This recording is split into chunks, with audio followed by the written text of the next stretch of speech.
Oi, amores! Hoje queria falar com vocês sobre vocês têm se deixado ser transformados por Deus? Forte, né? Muito forte essa palavra, porque a gente tem que pensar sobre nós mesmos.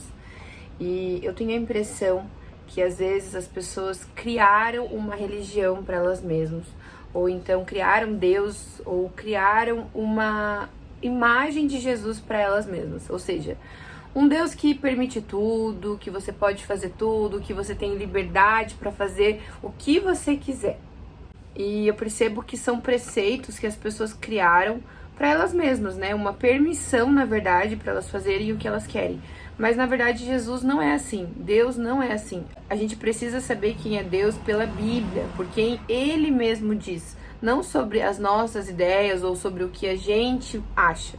E lá em Colossenses 2,8 fala: tenham cuidado para que ninguém os torne escravos por meio de argumentos sem valor, que vêm da sabedoria humana. Essas coisas vêm dos ensinamentos de criaturas humanas e dos espíritos que dominam o universo, e não de Cristo. Ou seja, esses pensamentos, esses preceitos que nós mesmos idealizamos são sobre nós, são sobre o que nós criamos para Deus, e não sobre quem realmente Deus é. E aí lá em 2 Coríntios 3, do 14 ao 18, fala assim: mas eles não queriam compreender. E até hoje, quando eles leem os livros da Antiga Aliança, né, o Antigo Testamento, a mente deles está coberta com o mesmo véu. E esse véu só é tirado quando a pessoa se une com Cristo. Mesmo agora, quando eles veem a lei de Moisés, o véu ainda está sobre a mente dele. Ou seja, eles não querem que essa ideia, o que eles criaram sobre Deus, seja mudado, porque isso permite com que eles façam aquilo que eles querem. Mas o véu pode ser tirado, como dizem as escrituras sagradas. O véu de Moisés foi tirado quando ele se voltou para o Senhor. Aqui a palavra do Senhor quer dizer espírito. E onde o espírito do Senhor está presente, aí existe liberdade. Então, se você deixar o Espírito Santo agir sobre a sua vida, você vai viver a verdadeira liberdade que vem do Senhor Jesus Cristo.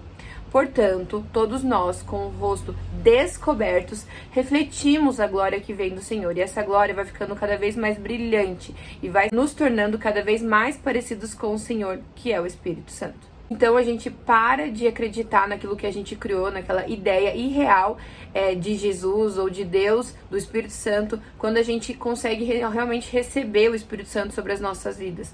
Um véu realmente é tirado dos nossos olhos e a gente consegue visualizar quem verdadeiramente Jesus é. E outra coisa que eu percebo é que muitas pessoas dentro da igreja, primeiro elas criam um Deus para elas poderem fazer aquilo que elas querem, mas também elas vão atrás só de bênçãos. Elas não estão atrás de transformação de caráter, que é o verdadeiro evangelho, porque o verdadeiro evangelho é sobre a gente ter uma transformação que faça com que nós fiquemos cada vez mais parecidos com Cristo, para que a gente possa receber aquilo que Cristo preparou para as nossas vidas. Então, dentro da igreja, na verdade, a gente está vivendo um processo de transformação. E nós precisamos entender que muitas vezes nesse processo de transformação, muitas vezes Deus vai pedir para a gente renunciar a algo. Nem sempre essa renúncia vai ser exatamente um pecado propriamente dito, mas vai ser algo que toma o lugar de Deus nas nossas vidas. E aí lá em 1 Coríntios 6, do 12 ao 13, fala assim: alguém vai dizer: eu posso fazer tudo o que quero. Pode sim, mas nem tudo é bom para você. E eu poderia dizer: posso fazer qualquer coisa, mas não vou deixar que nada me escravize. Outro vai dizer: o alimento existe para o estômago e o estômago existe para o alimento. Sim, mas Deus acabará com os dois. O nosso corpo não existe para praticar a imoralidade, mas para servir ao Senhor. E o Senhor cuida do nosso corpo. Então aqui claramente significa que nós existimos para servir ao Senhor e não para servir as nossas próprias vontades. E lá em 2 Timóteo 2,15 fala: faça todo o possível para conseguir a completa aprovação de Deus, como um trabalhador que não se envergonha do seu trabalho, mas ensina corretamente a verdade do Evangelho. Ou seja, é sobre a gente obedecer ao Senhor, porque Ele sabe o que é melhor para as nossas vidas. E lá em Gálatas 2, do 17 ao 20, fala assim: ao procurarmos sermos aceitos por Deus, por estarmos unidos com Cristo, fica claro que somos pecadores. Mas será que isso quer dizer que Cristo trabalha em favor do pecado? Claro que não.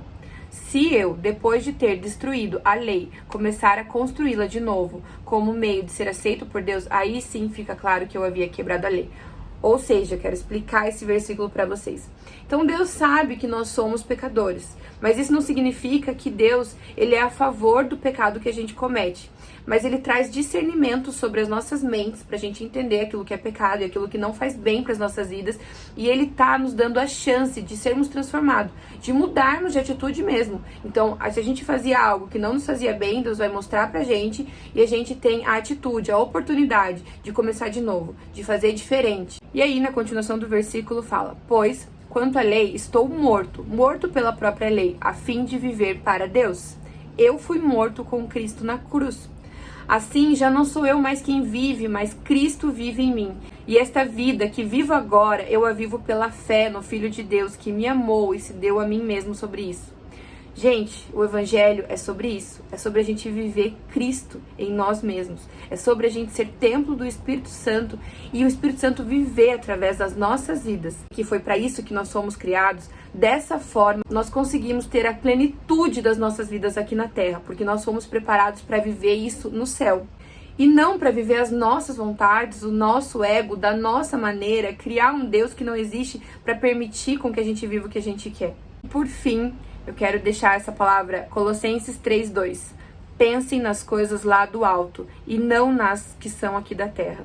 Ou seja, é para você pensar nas maravilhas que o Senhor tem reservado para a sua vida lá no céu. Não se contente em ser um espectador da palavra de Deus. Não se contente em ser um espectador das maravilhas que o Senhor pode fazer na sua vida e através da sua vida.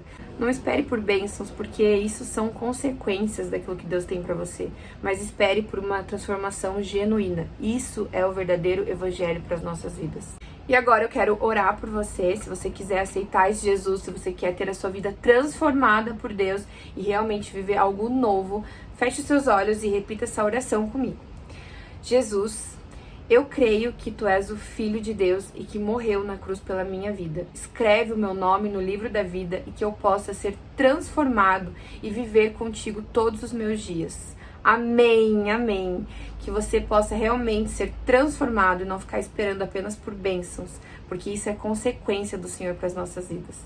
E é isso, meus amores. Compartilhem, curtam, comentem. E não esqueçam que tem o nosso grupo do Telegram. Então me acompanhem lá no Insta para você ficar por dentro. E eu vou deixar aqui no link na descrição.